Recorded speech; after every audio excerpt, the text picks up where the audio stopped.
Are you aware that last week the Met Office of Jamaica said there is no expectation of improved rainfall in the country before May, which is quite alarming given the drought that is already impacting us. So we all know this lack of water will also have an impact on our food crops. This will cause shortage and destroying farmers' crops. The Minister of Agriculture and Fisheries, Pernell Charles Jr., is our guest. Minister Charles, thank you so much for joining us at this time. Thank you, and all the best to you and your listeners. Thank you, sir. We certainly hope we'll all be, able to better understand what's happening after speaking with you today. So can we jump right into the discussion? Last Friday, the government announced it is to spend $100 million to help Jamaicans being affected by drought conditions. Yes. First of all, just before we go into that, I just had a question sent by a listener that said they don't think that there is a drought. Well, we are all entitled to our opinions based on observation. And that is why it is always prudent to gather empirical evidence, meaning you gather data based on science, and then you evaluate and assess that data. So the data based on the meteorological experts is guiding us that there is a lot of dryness, and when you have prolonged dryness, that's what you define as a meteorological drought. Yes. And that's focusing on the rainfall patterns. For me, at the Ministry of Agriculture and Fisheries, we are focusing on the meteorological, but more so on the agricultural drought. And in that regard, for your listeners, it's not all about rainfall, it's more about the moisture content in the soil, because that's what is needed for the plants and the crops to go through their full cycle of completion of development. And you can get water from other sources than the rain, but the rain is very important as a source to fill up our dams and other things. I want to thank you so much for taking the time for us to show our listeners that there is concern for their questions, and we'll take the time to look at what each person is listening to, and so we all can be drawn into the right understanding of where our focus is at this point in time. So let me return again. $100 million to help Jamaicans being affected by drought conditions. First of all, how much is earmarked for our farmers? All right, so that $100 million that was announced by our Prime Minister is an additional amount that is to help primarily to provide water for our schools, our hospitals, our homes. In the Agriculture Ministry, we have already expended upwards of $90 million towards farmers, and we have another $110 million that is activated to provide support to farmers, and that will be provided in the form of trucking. We're purchasing another 4,000-gallon truck as well. We have 10 micro dams that we have already constructed, 3 more on the way, and 2 more that are going to be constructed through the Hills to Oceans project. We have other support like drip irrigation, black tanks that are also being distributed to farmers and livestock farmers. And we continue with our irrigation, our long-term irrigation programs at Essex Valley and SPAD, which are the largest capital investments that we're making in the Ministry of Agriculture. Matter of fact, the largest ever.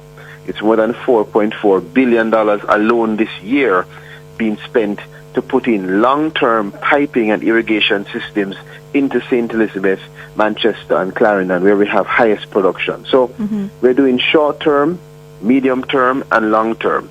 And, of course, we continue with our $1 billion productive incentive program to supply resources and support to farmers and fishers across the country. We hope that we will still be able to get some of the $100 million.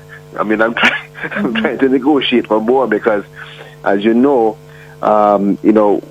for agriculture for the last year, we've had a really positive year with positive trends. I mean, 7 quarters of agricultural growth, 9.9% growth in domestic crops, and a 7.3% contribution to the GDP.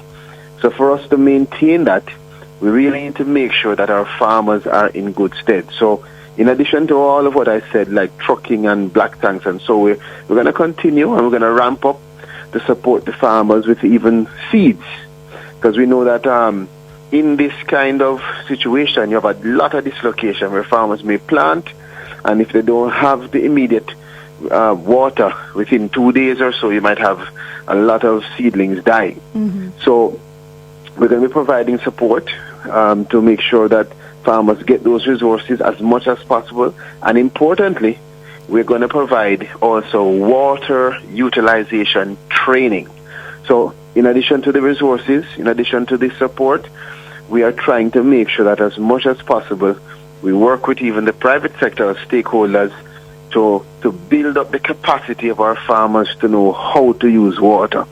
Water efficiency is critical so that whatever little we give is used to its maximum potential. And you know, the attitudes and the way we use will change as we go along and study and realize that there are other practical uses that may be beneficial to some farmers in various areas. Can you tell us about the response from the farmers? I mean, you know, it has been a very positive response. Matter of fact, you know, we have a lot of engagement with farmers who are literally our ears and our voice on the ground. So they call in and they'll tell you, you know, we are in this remote area and we need X support. But some farmers will call in and say they're going to help farmers in another community because they have gotten support. It's not expected that we'll be able to in one sweep cover the entire country. But as much as possible, our extension officers and the tentacles of the ministry and its agencies is trying to spread support to as many as we can. So we continue to say to farmers, if you are in a place where you're not receiving support, please don't sit back, reach out to us. Get up, go to your RADA office, speak to your parish manager, speak to your extension officer, give us a call and let us see how we can help if we can. Importantly, you also have to get up and help yourself. And that's something which we've heard farmers repeat to other farmers, and it's important. This is a collective responsibility. It's not all about just the government. It's about all of us finding ways to make sure that we are using this resource to the best and most efficient way. We're improving access to this resource, and we are improving the moisture content in the ground. You don't have to, so don't waste the water. It's not about how it looks on top. Sometimes you go into a field and the crops are pretty and green, the soil looks dry, but because we have the drip irrigation underground, it is reaching the roots. So we know that if you know what you're doing and you use the innovation properly, you will use the water as efficiently as possible, and that helps with also your production.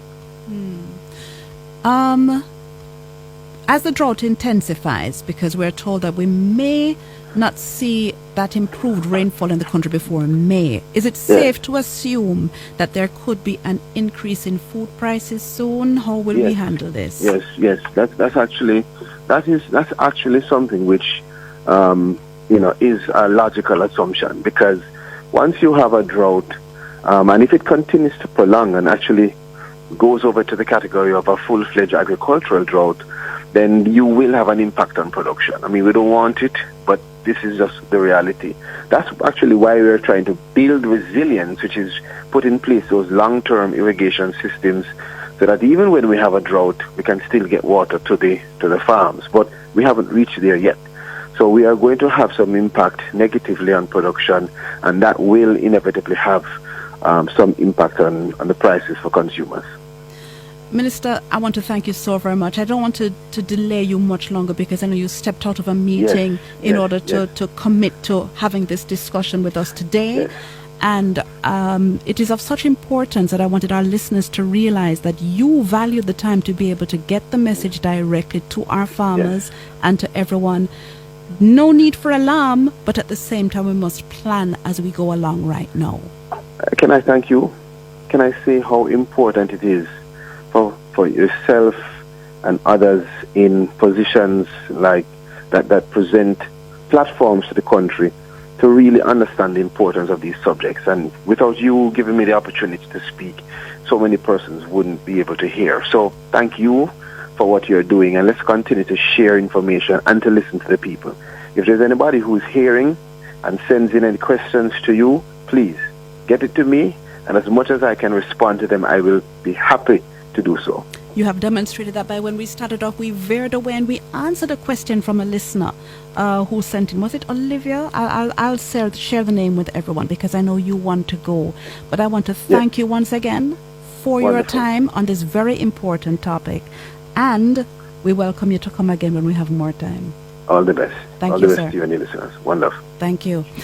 The Minister of Agriculture and Fisheries, Pernell Charles, he stepped out of a meeting to honor this commitment to be able to address us today.